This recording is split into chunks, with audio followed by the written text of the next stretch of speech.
know.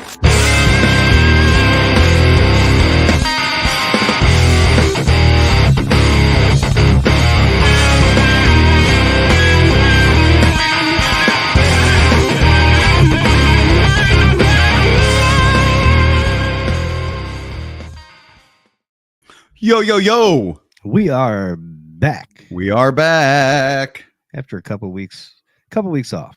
Yes. A vacation we probably should have been aware of or should have thought about, but at the same time, boy, there were so many other things and thoughts going on. But yeah, right? with Georgia and everything like that. So, and travel and vacations and all that fun stuff, it just wasn't possible and feasible, of course, to to get a couple episodes in on Tuesdays. But we're back. We're back. We're here. And Ryan's queer. What? Wait, what? I don't know. What the fuck are you talking about? I'm just saying good game. Yo, yo, Nick Rabe, what a BG. Oh, yes. Dude, did that fucking door open again?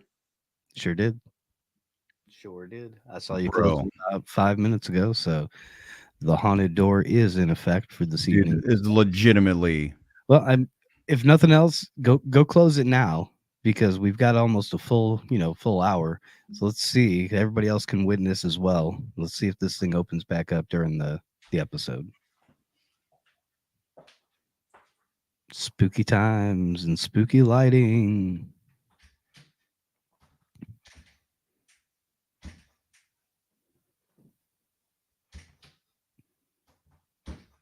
Sounds latched and secured from all I can tell. It is clasped. Yeah. Clasped. It is. It seemed that way, or it sounded that way, at least from what we could tell. Yeah. So, yeah. It does secure. We shall see what happens. Eddie's calling. Hey, what's up, Eddie? Eddie Maloney. What's going on, buddy? Why not answer it? Eddie, what's up, buddy? What's up, man? How you Doing good. We're actually live on our Tuesday night podcast, Yeah, so I thought it'd be a good time to answer it. We don't have a template or agenda. You're fine. Tuesday Night Podcast. That's the Bet You Didn't Know podcast. It's really I think as we like to explain it to people, it's kind of like a pointless podcast, but it's not because we talk about lost or interesting or forgotten facts that are really kind of bizarre, and that's over the span of time. So and then it gets sideways and a lot of people jump in and we bring people on and it just gets a little crazy, dude. Yeah.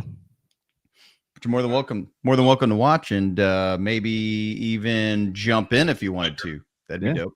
I'm driving, so I'm on right now.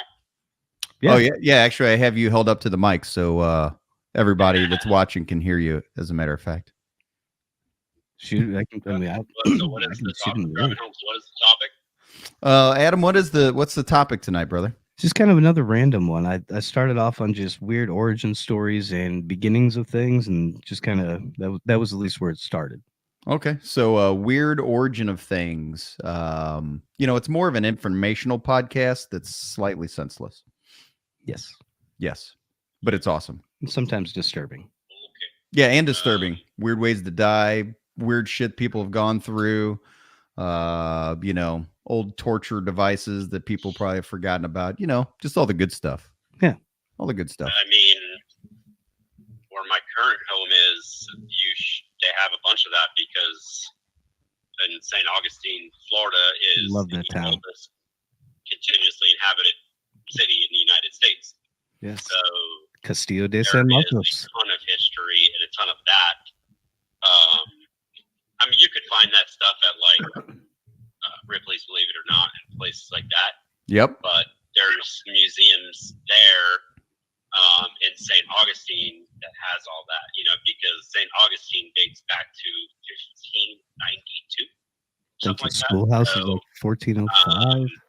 like if you're a history buff and you've not visited St. Augustine, Florida, it needs to be on your list. I mean, it's a gorgeous place, first of all, and founded by the Spanish, obviously. Yeah. So basically, what happened was they founded Pensacola first, but they left. And once they got to St. Augustine, they stayed. So, um, And that was like 1400s, early 1400s, I Mhm. think. yeah, I don't remember, but really charming city. A lot of history, a lot of tours you can do, a lot of museums. Just a really, really intriguing place. Right on the coastal. Isn't there Massacre Island right near there? I'd put that on anybody's bucket list. Is there a And of Massacre course, Island somewhere near there? I have not heard of that. I'm not too, familiar with a lot of the history, but there is a Buc-ee's in St. Augustine too. It's not history, but it is worth making note that if Buc-ee's or to visit a Buc-ee's or all the Buc-ee's is on your list, there is one in St. Augustine, Florida, and Daytona, and there's a few more being built in Florida. So yeah. Yeah, that's good. Adam was right along with you. I know you can't hear Adam, but he was nodding his head like, "Oh yeah, oh I've yeah, been there oh that 4 or 5 times. Yeah, Adam's been like 4 or 5 times. You know, because of the house that Adam and I used to live in, I'd say a huge reason. Not long after that, Adam started the Midwest Paranormal Society, and Okay. ever since then, you know, Adam's been down the rabbit hole of all kinds of weird Paranormal. history Yeah. and crazy shit. I just for me on a personal level, I can't get into that stuff. I I mean, get it. they're obviously in this city. Well, I'm in Orlando now, but that city, St. Augustine, there's a ton of those tours. There's several of them that happen. It's like for me, like being hypnotized. I don't know. You know what I'm saying? Oh, I got you. I don't believe. I'm not ruling it out, but I haven't bought in per se. Like a medium, I think they're BS. Yeah, But I get it. I don't know. So I mean, No, I'm right there. I'm right there with you. And frankly, I'm a, you know, I don't appreciate being bullshitted, right? And so I'm a real like. Eddie just want to come on. Hey, well, Eddie's driving, so he can't. Well, we could still We text can him. do it without the We could camera. still text him, and he could get on without the camera, right? He's done it before, yeah. Yeah. How about that, Eddie? You want us to? How about this? How about we text you the link? You just click on it. You can hop on. You just won't have the camera if you don't want, but you can still talk. Sure. Sweet. All right, we'll send it right over. All right, late. All right. Do you have Eddie's number? Mm-hmm. All right, sweet. Yeah, I just have to. St. Augustine, huh? Love that town. Yeah, Never been there. Oh, Oh, it's a pretty little town. It's got a lighthouse. It's got some pretty good paranormal claims to it down there. The Castillo de San Marcos is also haunted. There's handfuls of places down there that are haunted or have reports of activity. So, of course, I go there if I can. You know what else is haunted? I'm gonna guess D's Manor. Captain D's lighthouse. Yeah. Okay. I thought so. How do you spell me? Emmy. Nope. You forgot the D. Okay. God. heard some dude pull that on some chick. If you like Civil War history or paranormal, come out my way. Is that a threat? Are you calling me out? But yes, I would love to go out that way. There's so much activity, or there's so much more activity out there just because of the fact that there's been so much a longer period of established residence. What's up, Eddie? Eddie, what's up, brother? Welcome to the podcast. Let's see how many viewers you have. Oh, probably like 1 million. Yeah, just shy of Yeah, I had to call you out on your other podcast. I don't think it has the reach yet, but you think it does, but I could be wrong. Yeah, nope, I get it. No, that's good. That's all right. We're just going to nickname you Wet Blanket Eddie. No, I don't know. I mean, I'm just kidding, it'll man. get there. Oh, Eventually. yeah. Just got to, at least on that one, you just really have to talk about current events and racing, and keep it going. Mhm. For Oh sure. yeah, yeah. This is the But podcast that started all of our podcasting adventures. This is the 64th episode of this one. So we've been at this for about a year and a half, and we've never really worried about promoting this one because No, not at all. this is just nonsensical fun. okay, Yeah, usually we get not Well, I usually, mean, but in sometimes current we news- have the number is a multiple of 100,000. That's right, Ben. That's right. So if it's 7, it's actually 700,000. Yeah, You, it's you hit it right on. You hit it right on the head, Ben. Hey, we're well aware. We're well aware. We just like to make fun. It's okay to dream a little. Dream a little dream. oh yeah, Hell yeah. and this is just more of a break from the drag racing day to day. Well, you know what? We frankly too is that we were doing this way before the ADRL. And it's just a fun little concept. So we do all kinds of weird shit on the podcast. And we talk about just things in general from again, people dying. Steve Evans, what's up, brother? What's up, Steve? What's good, dude? Well, let's talk about how much everything is kind of a shit show lately. I mean, just top to bottom, man. It's just nuts, and then D's nuts, actually, Eddie. What? You said nuts. I said D's nuts, actually, Eddie. yeah. Yeah, I can't. The old stuff. I'm not really your guy. I don't really know much about it, paranormal or anything, ancient things, and I do live in Florida, and I think some of their things are still pretty ancient, though. Yeah. Oh yeah, they've got Scales, they got scales history down there. mentality. So that I mean that's pretty ancient. Some of the things that the culture here is weird sometimes, man. It is just weird. Everybody in Florida seems to be very aggressive and angry, which is weird because you live in such a nice state. What the fuck's everybody so mad about? I mean, you don't have any sales tax or personal property tax. I guess you have sales tax, but I guess there's like very limited personal property tax and like Jesus. What the fuck is everybody so mad about? I don't know about that, but there's a lot of different cultures. A lot of people have moved here. Me including 3 years ago, but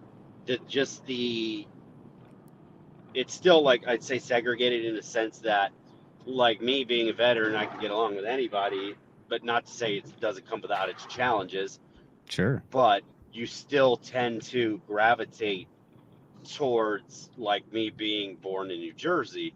You'll have better conversations, you think, or can kind of see more eye to eye with somebody from that metropolitan area. You always kind of tend to bond with those a bit better, and you still have this. I mean, the people here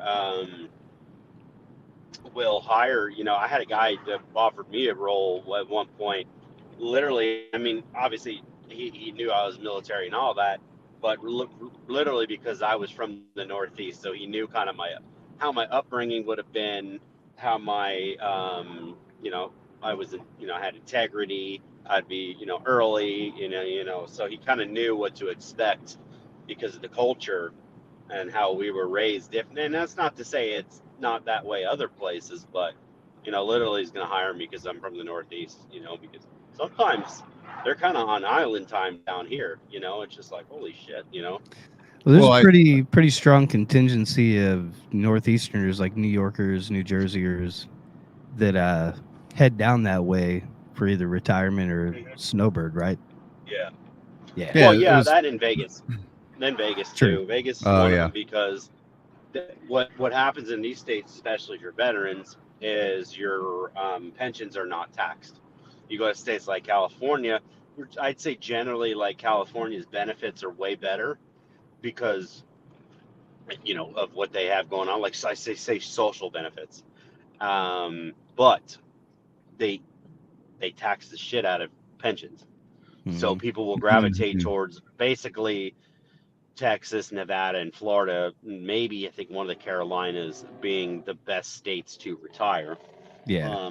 But truthfully, nothing is cheap right now. I mean, it's insane. I think it all evens out in the end, one way or another. Whether they're not taxing you as much, they're fucking you some other way. Well, yeah, and people are like, not to get political, but people are like, oh, this country has this and this and this. Yeah, okay. They also pay 20% sales tax and this and that to get you free fucking healthcare. And oh, by the way, like I have cousins down in the Bahamas. They got universal healthcare too, right? You Mhm. want to wait a year for an MRI, you'll be dead by then. Yeah, So right. it doesn't really Pros and work cons. that well. So, No, and people, I think people lose sight of how long it's taken to refine our processes to get to this point. Like they think they could just start over and things should be free, and they don't understand what it's taken to actually get to this point. Between like wars and fucking elections and everything else. We have gotten into an incredible rate of profitability. I will say that through medical and other means. So yeah, yeah, capitalism. It's fine. Yeah, you can call it It's capitalism. It's definitely capitalism. I mean, I'm not saying it doesn't come without its costs, and there's things that do need to be fixed. I don't believe in big government at all, but I also don't trust that many people. So sure. Yeah. So I mean, Well, I'm flattered that you trust us, Eddie. That you trust me and Adam and my mom. I appreciate that. So, but yeah, I mean, but crazy about the bridge in Baltimore. God yeah, bless. right. I mean, yeah, wild. That's some crazy video. Yeah, it is, but it makes sense. I mean, I don't know. It's not the first time, No. That it's very unfortunate, because I'm sure there were construction workers on it and things like that. Oh yeah, it's a major piece of infrastructure that's going to take a long time to replace. Not if it was in Japan. Well, yeah, true. They knocked that it no out shit. in days. Oh man, they can move entire buildings. I don't know if you ever seen that, but they like put skyscrapers on wheels and move them blocks away. China's using concrete like it's going out of style, building things. They're wild with concrete over there. So here's how it works, Adam. And I dealt with government contracts for a little bit here and there in purchasing. So here's how it works. Some of these contracts are called cost plus, and others are different names, things like that. So you bid, I can build this, like name that tune. Mm-hmm. I can build this bridge in 5 months, right? So basically you build it in 2 and you have the rest of it off. Or they just drag it out, etc. Right. It doesn't actually take nearly that long. That's the biggest difference. But you bid on it, you win the bid, they do their 3 quotes, etc., whatever. And then whoever wins the bid, I mean, that is an inner circle deal anyway. Sure. Yeah, it really is. Who wins it, and then that's kind of how a lot of them work. Because a lot of the people are not local, so they'll go in job to job, especially like all the Vegas hotels, and a lot of people come in for those, and then they'll be union workers or whatever, and then they go on to another project overseas or whatever. So they don't actually take that long, and when they do, it just keeps going up. They keep flubbing it. So, what's up, Jim Phillips? Jim Phillips is on. Steve had a good point about the crack in the 40 bridge over the Mississippi caused a 5-month delay. No shit, it did. I firmly remember that. It's funny that you went over that so many times that you remembered that, Steve. But yeah, I remember. I was actually working there in Chesterfield when all that shit was going on. What a fucking nightmare. Can only imagine. Yeah. Well, you guys want to get to any topics? Yeah, fuck yeah. Let's hear one, Adam. Throw one at us. Yeah, we'll show any kind of what the whole point, if there is one, of this is all about. I ran across this and never gave this a second thought, or even maybe even a first thought. But do you have any idea where the tradition of best man at a wedding comes from? Oh, was there some type of competition? Not exactly, but it comes from way back in the day, and it was back in the times when weddings were more of a financial and political agreement over a romantic arrangement of any sort. Sure, So like they're prearranged wedding, like you're gonna marry Yep. Duchess of all that whole kind of deal. yeah, all for Yeah. title and everything like that, land and whatever else. So the best man was actually the groom's best swordsman, and it was his job to stand close to the groom just in the event that the father of the bride either decides to try to change his mind at the last minute or any rivals come in.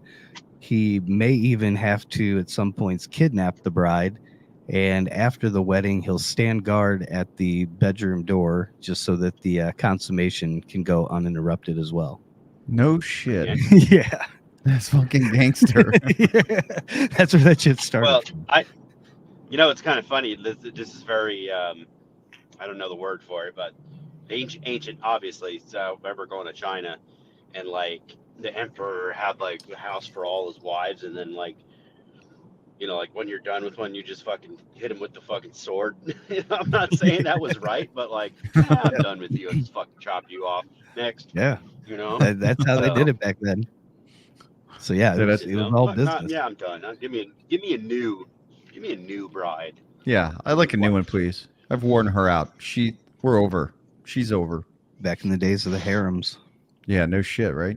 So that guy had the duty. I guess that was his duty to stand guard next to the groom, and in case something were to happen, he's protecting her because He's protecting her. He's protecting. He's protecting the wedding to go through. I gotcha. He's standing guard. Going to stand in the way or try to get in the way of of that agreement or that wedding happening. It's his It job. makes me wonder what the purpose of the bridesmaids were.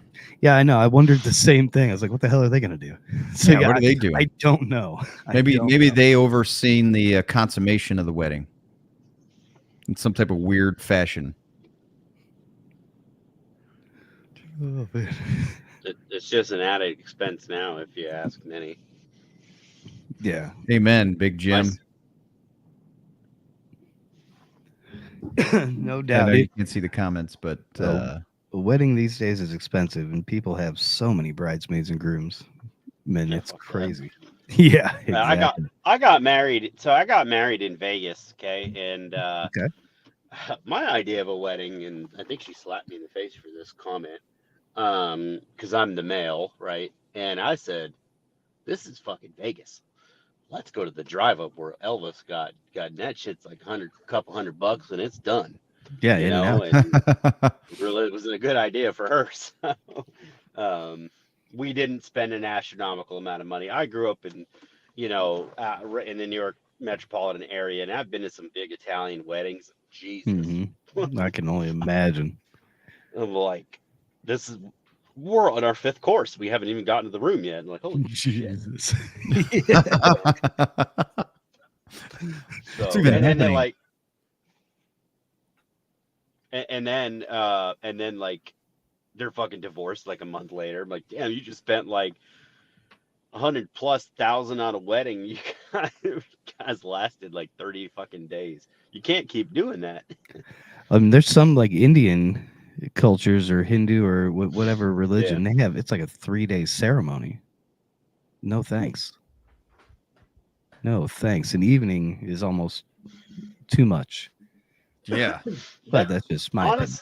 Honestly, though, and I don't know about you, I haven't been to a wedding in a while, just my cousins. Same. But these things are not really sacred anymore. They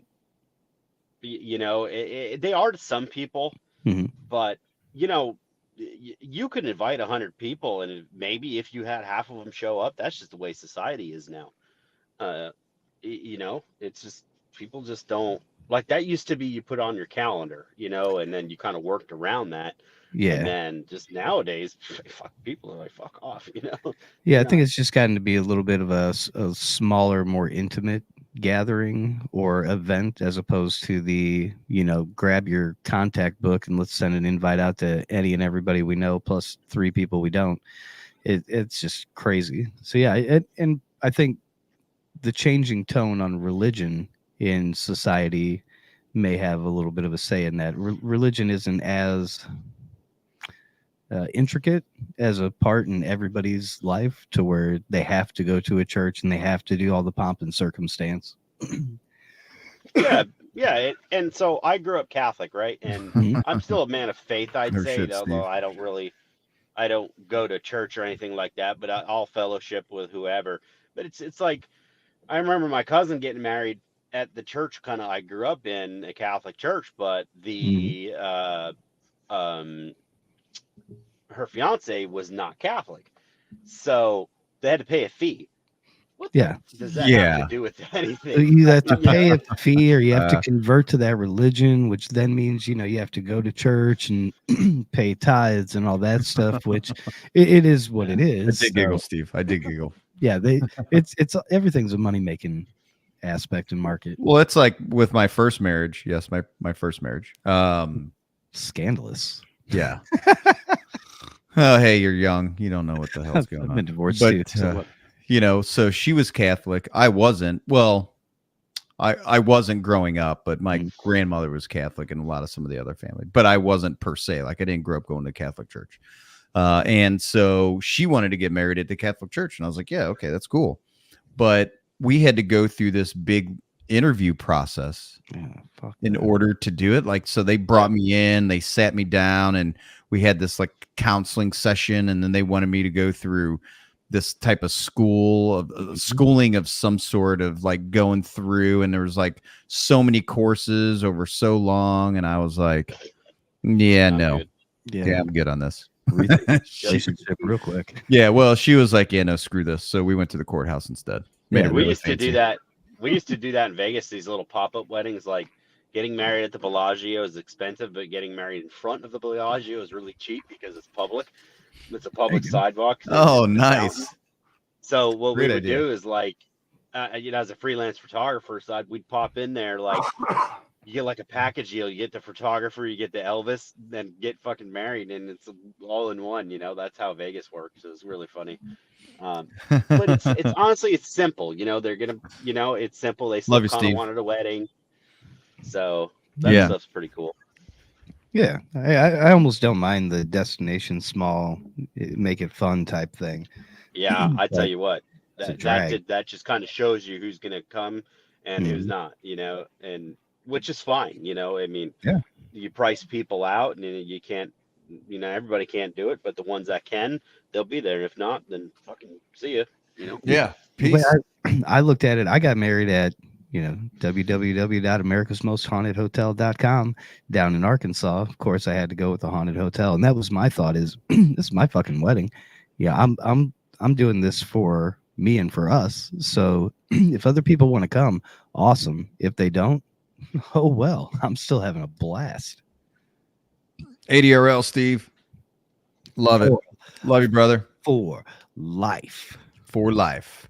Enjoy some Hooters. Steve said I'm going to Hooters to listen to some shit with tits. I love y'all. But speaking of So good. ADRL, I think you may have told me, but why did you get into drag racing? Oh man, Ryan? I've been into drag racing since I was a kid, man. It's weird how life comes full circle, right? Like And why ADRL? and it was kind of like a twofold kind of thing. One, I was kind of I would say talked into it by Kenny, but I wasn't really talked into it by Kenny because it was like I already loved drag racing, right? And I mean, not to the extent of some people, right? Like I love music and I'm a musician, but I'm not a history crackhead like some with music, like some people are, right? Or a an orchestral, conductor, and I don't know music theory, but I'm a music guy. Like it feeds my soul. Same thing with cars, and hot rods and drag racing, right? I'm just not quite the history buff as some people.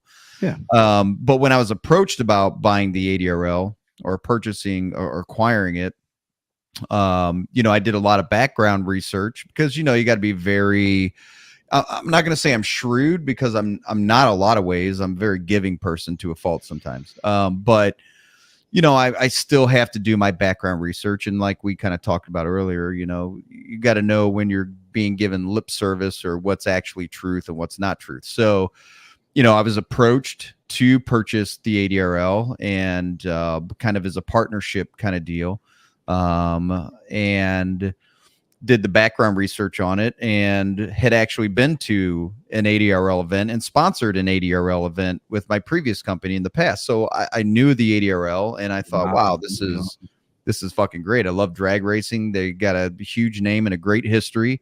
And it wasn't until after the fact that I kind of found out about all the past, that not all the past, well, all the past from beginning to end, good, ugly, bad, and amazing. Right. So, to answer your question, I think it just came around full circle. It's not that I got into drag racing. I was already going to MAR out here in Wentzville when I was a kid. My dad drag raced the Barracuda. My dad had a different Cuda growing up, and my grandpa owned a dirt track. So I grew up going to the dirt tracks as a kid as well. So cars were nothing new to me. I loved it. And it was just interesting how it all came around full circle. And I just happened to be in a position to seed a company to rebuild the brand. And then, as we all know, I was kind of left there holding a bag per se. So Holding your bag. holding my own fucking bag. Yeah. Right. So that's how I ended up in this position, to answer your question, Eddie. Which leads directly into my history with drag racing, which is about 13 months old at this point, since we had started the ADRL podcast 11 months ago. So before that, and before Ryan buying the ADRL, never once in my life gave a thought about drag. Steve. Yeah, no, Adam didn't. Adam didn't know Never shit. once. He couldn't tell a blower car. Steve Evans. When we're kids, we didn't know NHRA, IHRA, ADRL, PDRA, all that shit. All we know is we had a great time with our family at an event, and why would not promote and provide for this generation, grandchildren generation. Amen, man. Amen. You're not gonna hold my back. I fucking love Steve. Hooters, I swear to God, man. He's like, you two ever meet, I'm out. I literally feel like I'm talking to my uncle. I've told him this in the past too, man. Like his demeanor, his sense of humor, the way he talks, his no bullshit, his transparent, like everything, man. He totally reminds me of my uncle. It's awesome. And they look very similar. And they ride Harleys and a lot of other shit. But did that answer your question, Eddie? Or why do you ask, if you don't mind me asking? I just wanted to know if you liked money or hated money. So. Well, you know what, dude? That's a great question. I have worked, my family and myself have worked extraordinarily hard to get to where we're at, financially. And, okay. I have all the support in the world from my wife. And, she believes in me. I don't fail. Let me rephrase that. I have failed plenty. I have fallen down. The difference is that I get the fuck back up and I knock the dust off myself and I keep going. There's a difference between when people. So I don't like to say that I fail, because failure is when you quit. It's like when it's done, game over, you're dead, on to something else. It's only a mistake if you don't learn a lesson. I don't ever. I mean, look, could somebody say, "Hey, run 3 miles in 10 minutes," and I try to do it and not make it and fail? Yes, I could, but failure is fine. That is fine. If you didn't fail, somebody didn't fail, I'd say they were full of shit. Right. I've had plenty of failures on small levels, for sure. I mean, like for me, like the medical stuff, like that, it's right. Failure's not an option.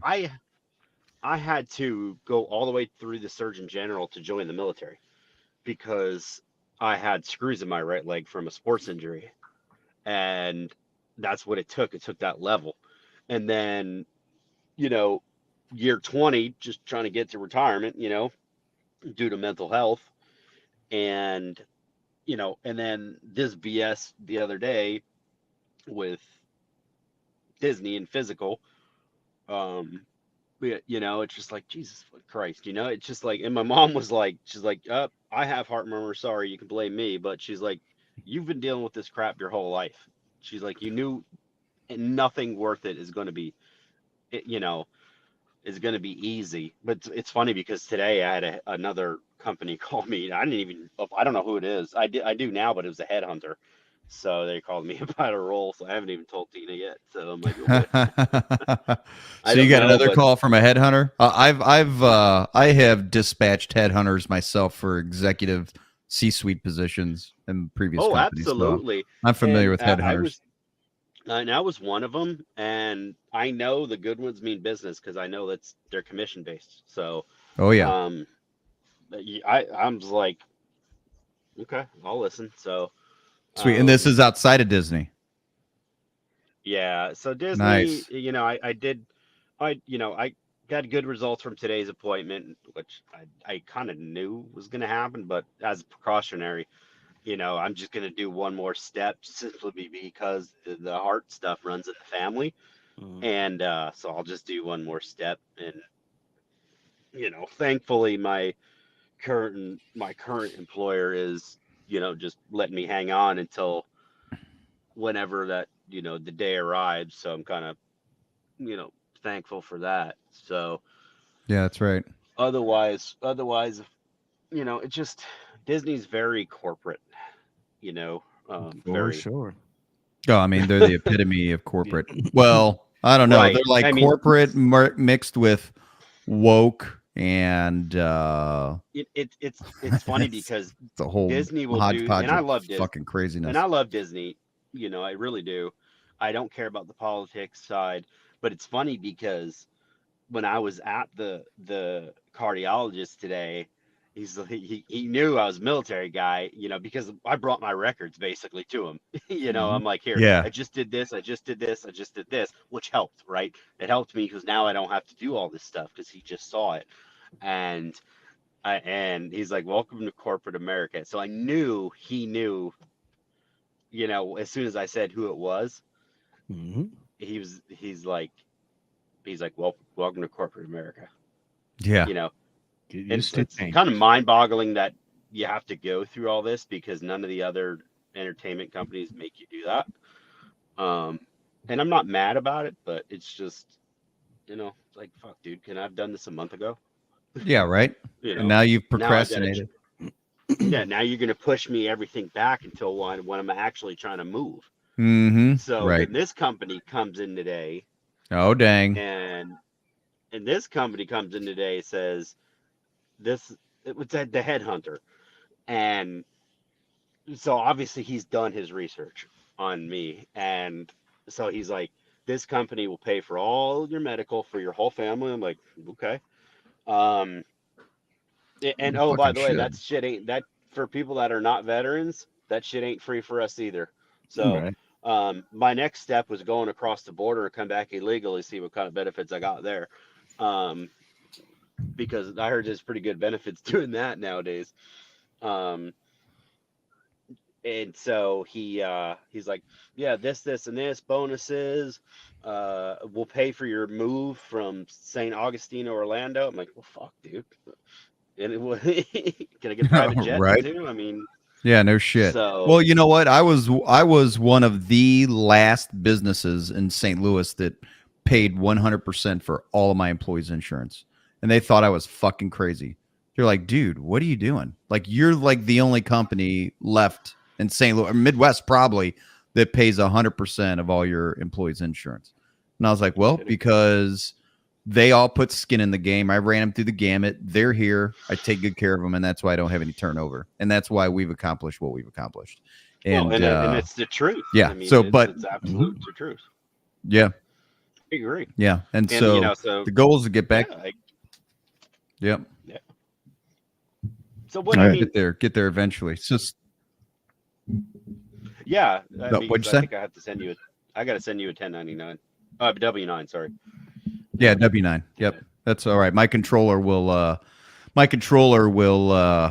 make sure she's on my ass about that, getting W9s from everybody. Mhm. And Okay, got a your mom or question. your wife.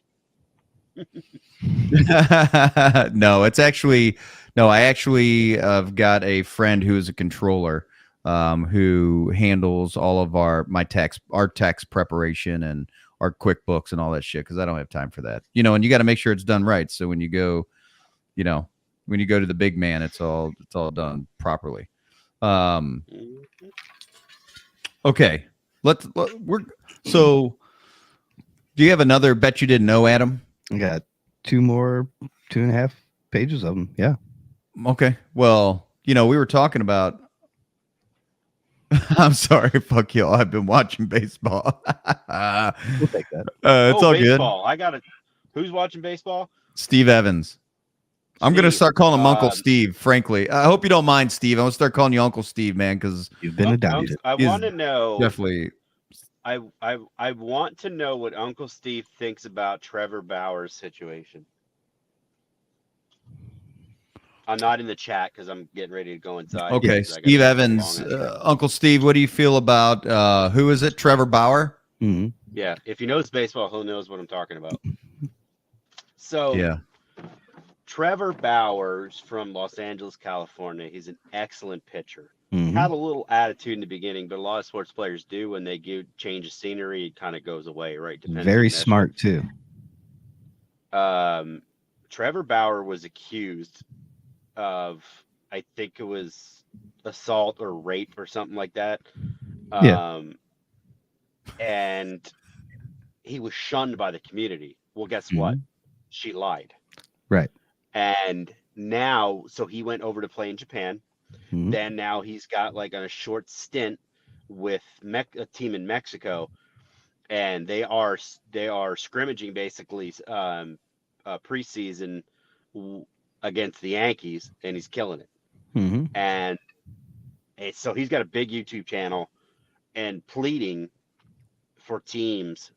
He's still he's still a top 5 pitcher in Major League Baseball. Well, he had more problems than just the aggressive sexual accusations, because before that he was embroiled in the pine tar, the spider glue, all these scientific compounds. This guy is he's very, very smart individual, and he came up with a compound that was sticky and gave him the rotational edge on the pitches that the batters just couldn't hit, and the league was all over him for it. And then the sexual thing came out. So he may have been railroaded out of MLB. Yeah, and it's kind of, and that stuff I think the other stuff that it kind of went to the wayside. But when you have people that have knowingly have done, performance enhancing drugs, sure, and things like that, or Alex Rodriguez, what he's done. You're still putting these guys, poor fucking Pete Rose. Yeah. I met him living in Vegas. I mean, Jesus Christ, can we move on? Well, how about how about Ohtani, whose interpreter is now all wrapped up in this betting scandal, and you got Pete Rose sitting there like, huh, what's up? Because this guy is Ohtani's an interesting thing. Yes. And I went out to California to watch him as a rookie, and I picked up as many rookie cards as I could. Didn't get any autographs, but I'm sitting on a few half decent Ohtani rookies. Yeah. What a monster, man. What a fucking stallion that guy is. I enjoyed watching him, and I just hope that whatever the outcome is with that, it'll get pinned on the interpreter. He'll be fine. Yeah. I mean, I hope he is truthful, Ohtani, but I'm sure, there's probably no doubt he probably didn't know. Chance. I could see that because they're taking advantage of who he is and the contract he signed with the Dodgers. Sure. So, yeah. You could go back to Yasiel Puig getting into the MLB through the mafia of Puerto Rico or whatever place he came from.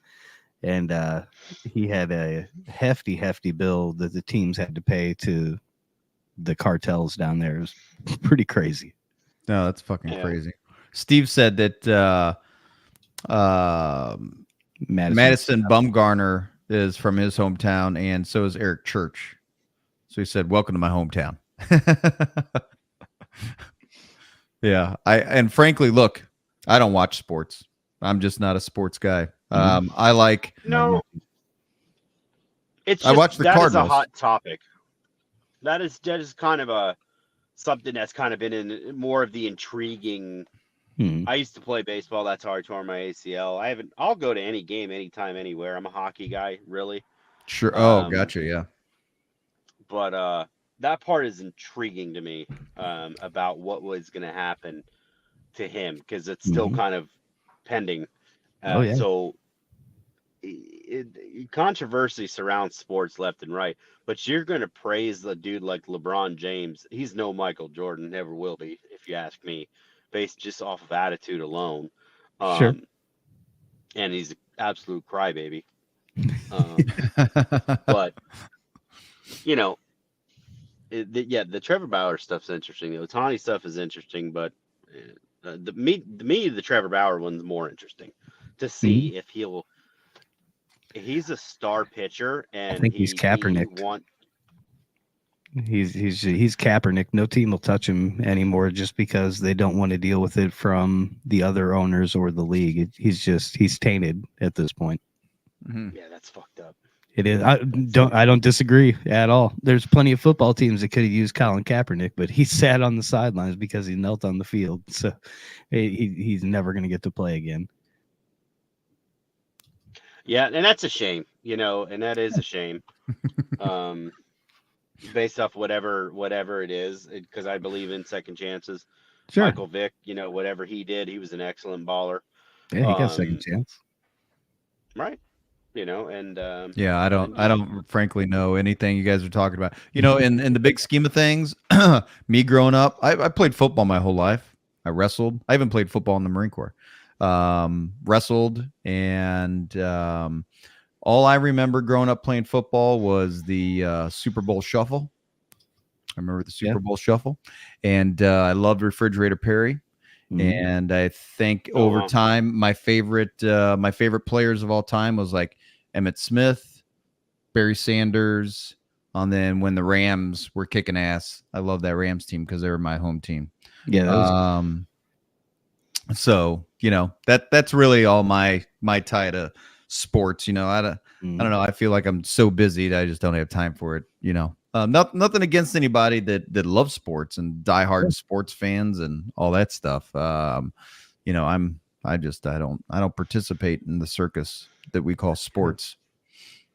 Have any of you guys done the brewery tour in St. Louis recently? Not recently. I've done it though. I fucking love it. I love the brewery. Yeah, I want to take my dad there and do that because the Anheuser-Busch used to have they still have the factory in Virginia, Williamsburg, and we used to drive down there and you did the tour, you got like a free shot, free little beer or something like that. So but St. Louis is the only one that has that left.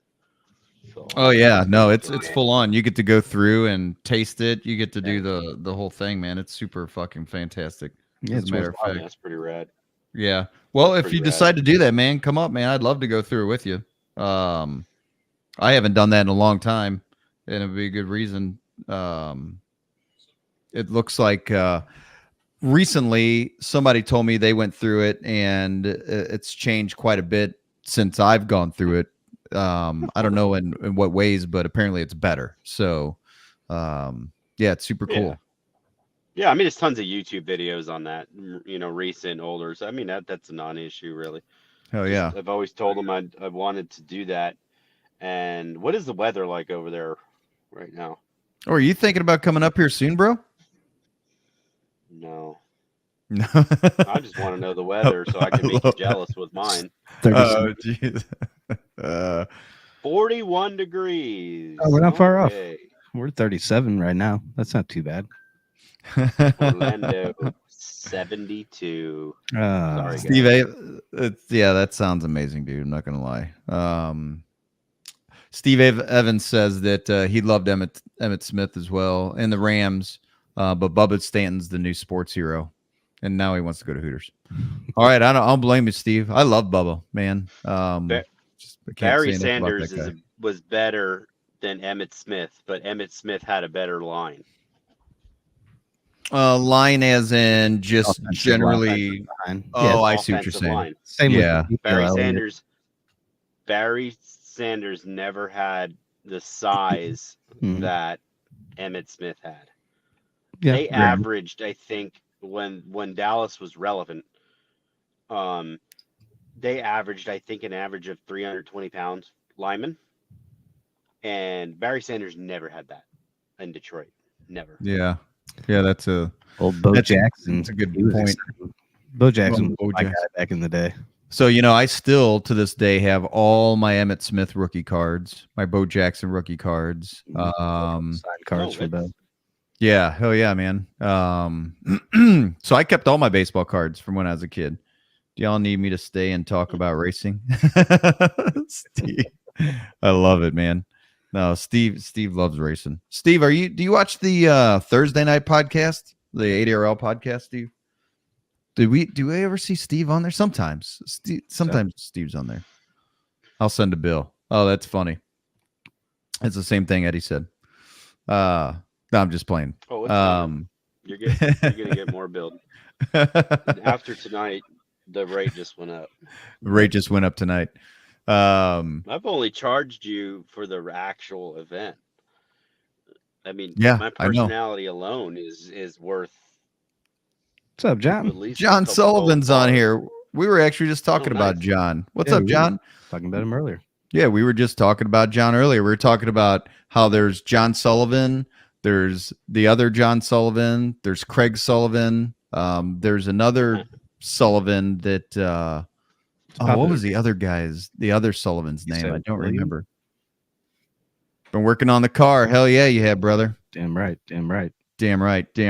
John showing up in Alabama. Nice. The farmer from Tennessee. That's good stuff. All right. So I all of a sudden started getting like a crazy. Yeah, I think Eddie got home and it changed the audio settings. He may have been on his car Bluetooth before. Oh, gotcha. We're gonna get down to Montgomery. Amen. Tell all your friends, John. We're trying to muster the cavalry sooner than later. So and it's I know Alabama's a hub, so I expect a big. I expect a big. I get to do laundry and shower at his place. Nice.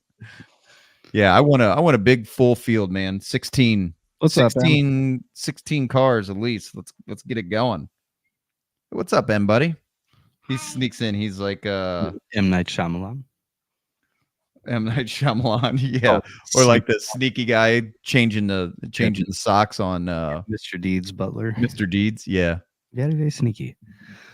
We'll be in Alabama. Awesome, Nick. Love to hear it. So yeah, we want to pump up Alabama as much as possible, get as many guys. Again, my depth of network is slowly building, but I'm going to reach out to all the guys that showed up there at SGMP and really count on all the other racers to spread the word as well. You need a 470 class for seniors. I love 470, man. Mm-hmm. I don't care how old they are, but that would be fun. I love the 450, the 470, the 420 class. It's what's going to put on a good show. Good turnout, good show. Look at what a kid. What a kid. That's funny. Emmett, say hi, buddy. Hey. What's up? Oh, boy. And well, should we wrap this one up? I'll save these remaining topics. We got to one. That's not bad. No, we got actually to one bet you didn't know topic. Mm-hmm. Are you flexing back there? What? Yeah, it looks like it. Dancing crab walk or something. Yeah, that's right. I'm sure that Big John would welcome the buybacks. Oh, that's funny. No, yeah, I'm excited for Alabama, man. We're just getting geared up, and today was like the first day back at it after last week was kind of like the 38 days. The post race calm down / debriefing and all that. So yeah, it's gonna be a great time, man. We're super excited about it. John, don't forget the podcast on Thursday night, ADRL podcast. We'll definitely be talking about Montgomery more on that podcast. I might even bring up the old topic of brackets, field, and brackets, and all that good stuff. Right, well, Well, we'll make sure to talk plenty tomorrow so that we get this completely ironed out. I mean, I know. I think that I think it's a good discussion. I think it's a discussion, right? It's like, I think it's cool to get some feedback, especially being new from the promoter standpoint and not actually have been in drag racing before. Yeah, I get it. I get it. What? I, No, I, I mean, you get I, it. I don't see where there's really any. This is all very straightforward. It's It's all not very straightforward. No, Adam wants to go straight out of qualifying rounds into an 8-car bracket ladder. Yeah, An 8-car ladder. like it's been. No, apparently you go from qualifying rounds into you can go from qualifying rounds into a 16-car field. Yeah, sure you 16-car bracket, Sure you could go and then run 4 elimination rounds or 4 rounds You could. instead of going from all the cars doing qualifying rounds into an 8-car ladder and having 3 rounds of eliminations. Whatever. 4-8. That's the question. There's no 4 about it.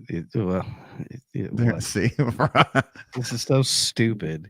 Shouldn't even have to be talked about. So I don't get where the problem's even coming from. well, I mean, if you were the promoter holding the event, Okay, would well, you go? Let me Would put you? it this way. Let's Why say you have 20 Why the cars. fuck does anybody need to talk about 16 cars when there ain't 16 cars there? If there's 16 or plus cars there, I'll talk to you about 16 cars. If there ain't 16 cars, come talk to me about 8. We'll meet at 8.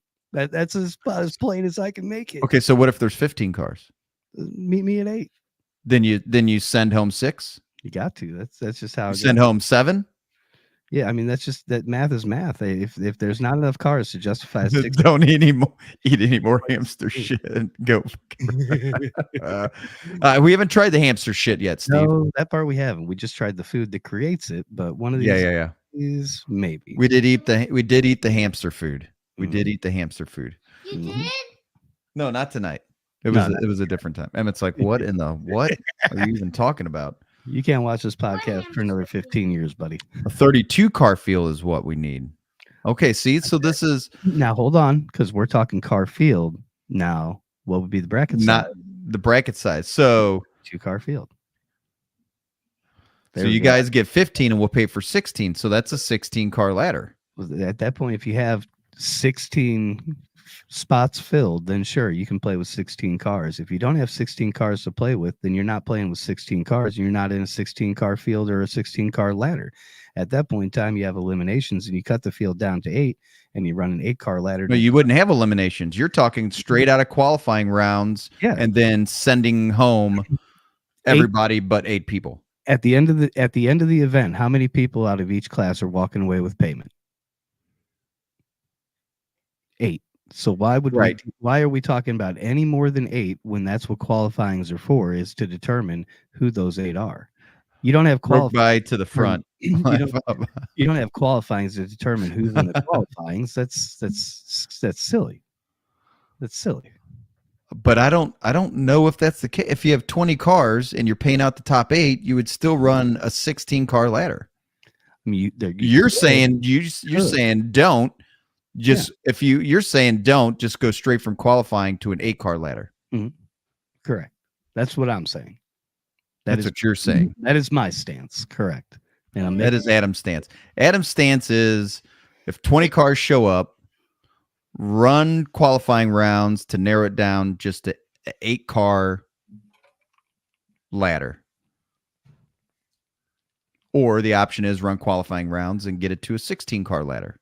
in either situation, And have 4 rounds versus 3. right. And in either situation, there's only 8 cars being paid out.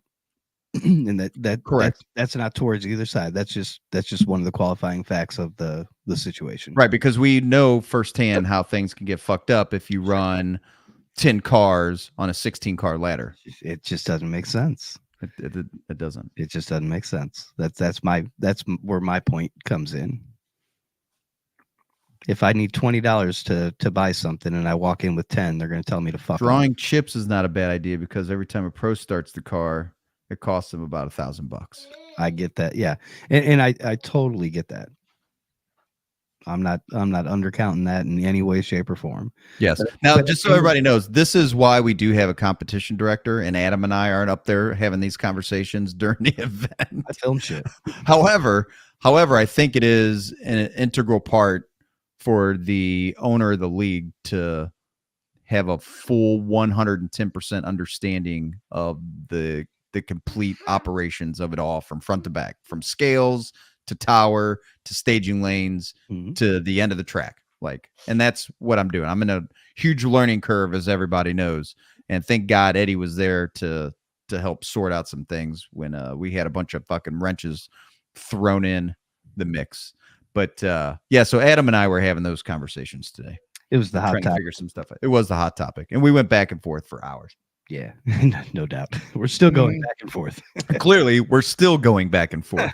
I've planted my flag in where I feel it is, and I have only my 13 months of half-ass experience in this to even place this. But to your point, Adam, though, is you're very smart at retaining information. You process information very well, and so y'all need qualifying for the fans, and I get that. But if you attract enough racers, you can work together and make this shit great again. Oh, for sure. Mm-hmm. Oh, we are. That is absolutely the plan. We are doing that. Yeah, that was another topic that we discussed today. Was a little bit of fun. That's all I'm going to say, because I'm not going to. Oh yeah, we had lots of ideas that we'll talk about on the podcast Thursday night. I mean, we could still. Well, no, we'll wait for Thursday night. Yeah, that's the more appropriate time for it. Yeah. Because this isn't technically the podcast for drag racing, but we can't help it. We can't help it. It's on the 80-year-old nation. How do you not talk about drag racing when you love it and live it? And look at the chat. The fans are demanding it. The fans are demanding it. How can we ignore the fans? Exactly. That's why we do these live. That's right. Not because I'm lazy and it takes. It's not just fans. We got John Sullivan on here as well. We got everybody. We got Nick Rabe. We got racers on here. Contemporary. I'm going to Hooters because I don't have a wife or a race car. So fuck y'all. I don't have either of those either. I got not too far away. Pick me up, Steve. Steve. Okay. Well, have a good night, Steve. Uncle Steve. We'll start calling him Uncle Steve. Titty bat. A titty bat. Hell yeah. We are as well. Much love, John. You know, one thing I noticed about John, dude is always smiling. I love it. Yeah. Like, he's always happy. Like, that's the kind of world I live in, right? Like, I'm always positive and optimistic and happy and smiling. Even when shit's hitting the fan, you say good, you find the silver lining, you move on, and life's too short to be bent out of shape about shit, right? And John's one of those guys. It's like every time I saw him, dude was smiling and happy and grateful and thankful and just love it. Love it. So yeah, Thursday night podcast. Absolutely. Damn right. Skippy. So yeah, so again, back to the racing real quick. I'm in a learning curve. So we're figuring out things that are probably so common sense to everybody else. I sat on the phone with it was great. We talked to Nick Andrews today. I did for about 2 hours. I was on for a good chunk of it, but then work interrupted. Rude. Oh yeah, man. And I mean, holy cow, that dude is super knowledgeable about the brackets and all the options and drawn chips and the what else? The alternates, if you wanted to do alternates, and how the ladders are set up in a particular way, and if you have the wrong amount of cars on the wrong ladder, less people get paid out. And I was like, I don't fucking get it. But then after I stared at a ladder and went through it with him, I was like, I fucking get it.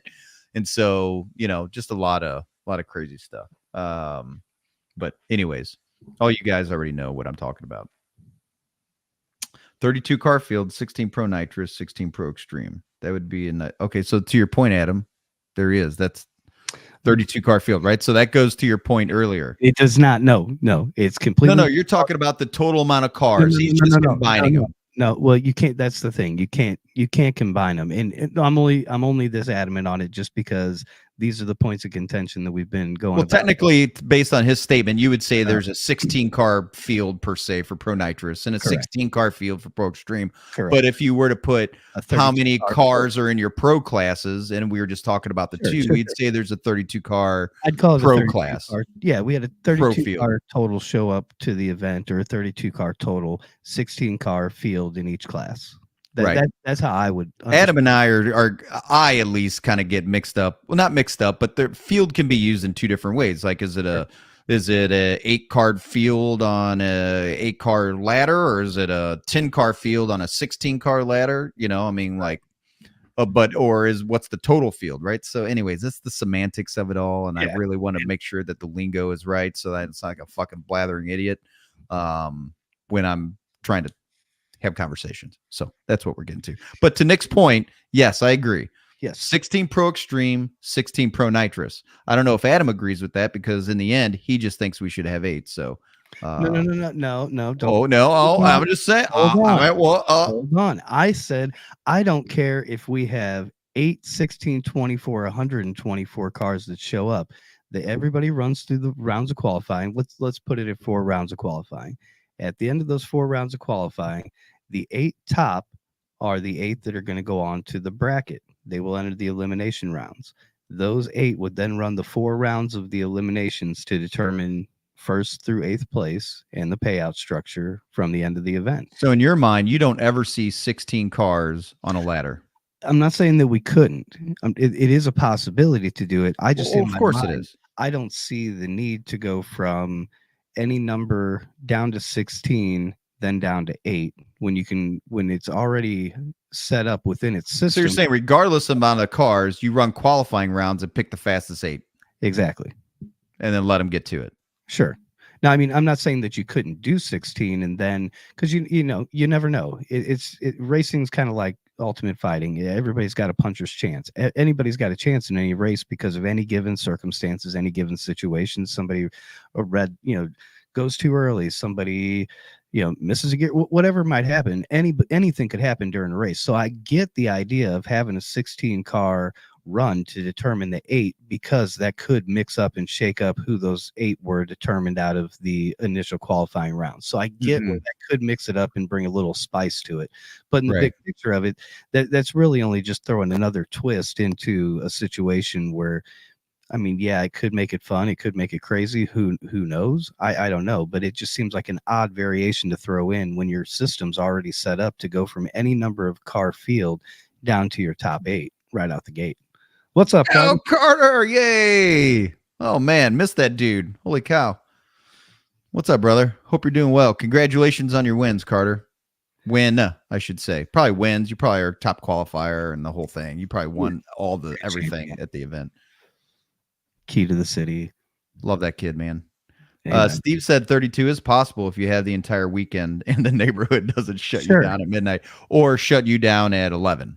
And I agree. 32 cars running in a bracket would be a long time. 32 cars running a qualifying round isn't as long of a time. So that's where you run those 4 qualifying rounds. You get your 8, but I guess, like I said, you could throw in those different caveats of, we're going to go from, if you had the luxury of having, let's say 32 cars, you could go from 32 cars, run 2 rounds of qualifying, then you're down to 16 cars. You run the 16 cars down to your 8, and then you run your final 8 just like you would at a normal event to end the whole thing out. So you could do that if you have the luxury of an excess of cars above and beyond that number that you're looking to do in a field. Because if you don't have that number, then you're really just setting yourself up to get fucked up, because anything less than that 16, you're throwing off the bracket. Now you have buy rounds, and then that throws things off because this guy, didn't have to run anybody. It just makes it all wonky. So yeah, if we have an excess, I could entertain 16 a whole lot easier than trying to figure out 16 when we're only working with 12 cars anyway. I feel like the buybacks has been a hot topic with everybody, not just Nick, not just Eddie, not just Brad Wheeler at the track. Not even I keep hearing about the buybacks, and and it does kill buybacks, sure. That's Pro Nitrous B1 and B2 class. Then they have the turbo class as well. Steve Evans just bored and forgot it was Tuesday night, so I hopped on here. I hear you.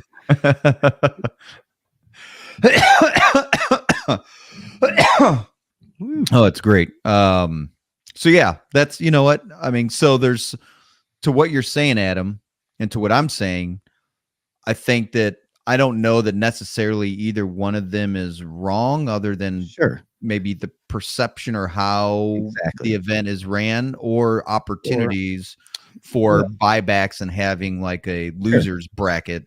Now, if you were, I do like buybacks. Do if you pro were doing, classes have buybacks? Sorry, I didn't mean to I interrupt. mean, I guess they, I mean, I guess they could. Nothing really saying that they couldn't, but I could see where if you were doing, you know, a a major world type of pro mod event. I'm not going to name any other series, but well, fuck it.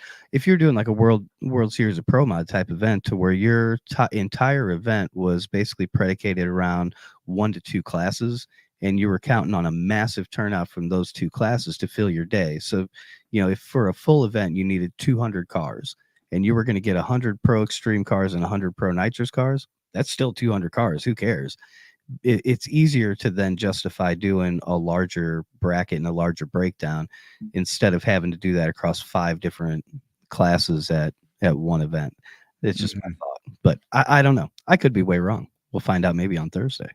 Yeah. Oh, do we want to touch on this on Thursday? Yeah. Here. So we'll ask these guys come from all over and we'll pay to play some more so they don't have to pay the traveling expenses. Oh yeah. I mean, that makes sense. I get it. Well, Thursday night we'll have Cole Pez on, Brandon's son Cole. What a great kid, man. He's such a good dude. And he's smart and he's a great engine builder, worker, mechanic. Tunes the shit out of his dad's car. Yeah, I think he's past that. He's a bad son. Yeah, I don't know what it would be called. Georgia, gotta go to bed. Good night. Good night, Carter Jackson. Appreciate Sweet you being on, brother. Youngster. Sweet dreams, brother man. Sweet dreams. So yeah. So yeah, we'll anyways, continue this on Thursday and tomorrow, leading up to Thursday, I'm sure. So this topic's not over yet. no, this ain't over yet, and we'll get some more feedback starting Thursday night because I want to solicit as much feedback as possible. The more people in the spectrum that you ask, it's just the law of averages. It's the law of numbers. It's the law of answers. The more answers you can deduct, it's easier. Okay, you just said outlaw pro mod event instead of we're going to go do our best to compete with that event. And just using as an example of that type of an event to where it's more specified to 1 or 2 type of classes or car. Right. Damn right, it's not over, Steve. This ain't over. Long shot, buddy. I fucking love Steve so much, man. Uncle Steve. That's got to be. It's got to for here on out. Uncle Steve Evans. And you know what I love about him? He is a diehard family guy, man, and that's how the Fears all were. We were all as tight. The Fears clan is about as tight as you can get, and they're all good old fashioned Ozark Mountain Fears clan, and you got nothing but family. So anyways, we'll move on. Good podcast, Adam. Yeah. It was fun. We done did it again. Pick a cold with me picking up John Sullivan a couple weeks ago. If you send it over, I can add it in. I might even use it as a thumbnail. You never know. So yeah, shoot it on over to me. You can get it over to me at adam@adrltour.com. Heck yeah. All right, Prince Adam. All righty, sir. 46 hours in the pouring rain. Yeah, no shit. It was raining like crazy too. Yeah, it was. It was raining like crazy. I love the weather this time of year. Yeah. Well, you know what? Fingers crossed for Montgomery. That's a tornado fucking alley. But I'm hoping May is going to be good. Beginning of May. It's not based on the Farmer's Almanac and all that information. It looks like we're going to be good. On the way to you in Messenger. Perfect. Prince Adam. We will take care of it from there. Awesome. I get it.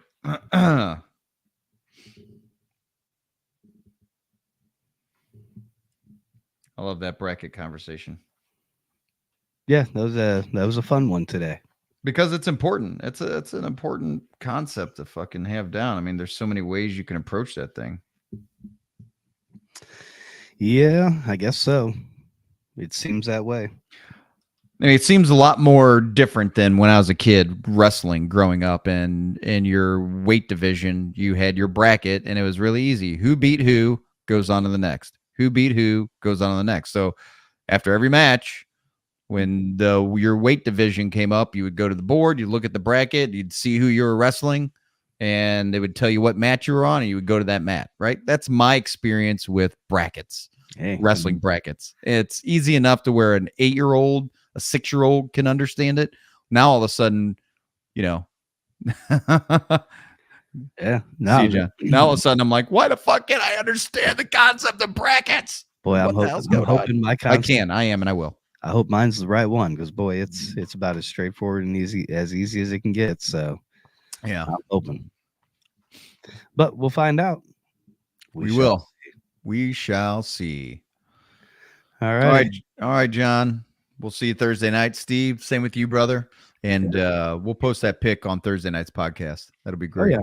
We'll get that up there one way or another, either in the thumbnail or I'll share it in one way or another. We're going to see it. For sure. Well, everybody be safe out there. Much love. Was that yesterday or today that was Medal of Honor Day? I think that was, Great the question. 25th. What's the date today? 26. So oh, that was yesterday. Yeah. Okay. Dang, the days are just kind of melting by, but looking forward to Montgomery. Spread the word. Tell everybody. Let's get it going. Let's pump it up. It's going to be a great ass time. So love you guys. And thanks for joining in Tuesday Night Podcast. I'm Dr. Fears. I'm Adam. Like he said, spread the word, not your turd. And fuck off. Yep. All that.